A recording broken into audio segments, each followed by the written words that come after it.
now news of one of the teams launching an attack on the global endurance series with a McLaren F1 GTR. Dave Price Racing from England has taken delivery of one of the cars and is expected to take delivery of a second one shortly.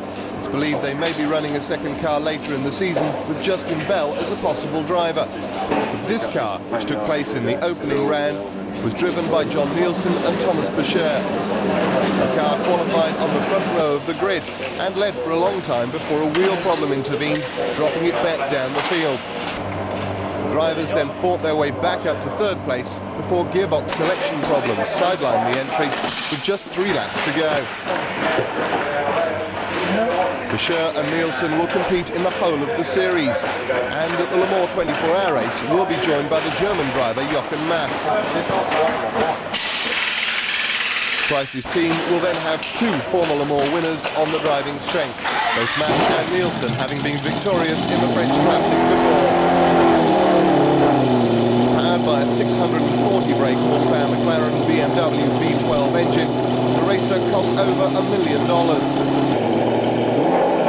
Competition in the series will be tough, to say the least. Entries from Porsche, Venturi, the Callaway Corvettes and Di Tommaso will all be competing in the early rounds of the series, and later on in the year they're expected to be joined by Ferrari and Jaguar.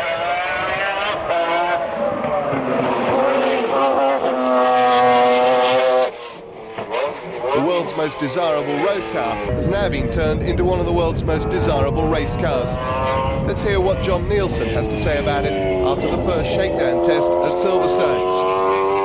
Well, it's a new car. It was taken out of the workshop at the very last minute, and there's a lot of fiddling problems.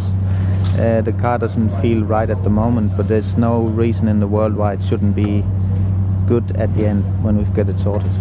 How does this car feel compared with, say, the Jaguars of a few years ago that you drove? Well, I mean, as you say, a few years ago, that was the technology. A few years ago, this is today's technology. It's further down the road in terms of development. I think it's a good base car, and there's a lot of development to come. And at the moment, I prefer the McLaren, that's for sure. Team manager Dave Price is already impressed with the car and thinks it has great possibilities for the future. It's not too bad really. It's the first time we've run the car. It was a bit late this last night we finished. In fact, it was this morning when the car was finished.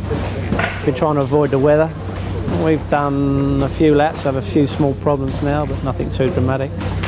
It's quite encouraging, yes. I think it'd be good. Sleepless nights have been worth it, have they? Well, I hope they're worth it. I'm not quite sure they are at the moment. This is the first customer McLaren to run, I gather. Yeah, this is the first customer car to run. The McLarens have been running their test car for a couple of 3 weeks now, and this is the first car that's run. What sort of power are we seeing here? Well, with the restrictors which we have to use as part of the regulation, we're seeing about 640 horsepower. It's quite enough for the BPR GT Endurance Championship. I think it's quite good, but there are quite a lot of cars that will be in the championship with over 600 horsepower. What about the endurance of the car? Is that going to be up to it? I can't really imagine that McLarens would build a car that wouldn't be. I mean, we don't know that yet, but I have no reason to suspect it wouldn't be.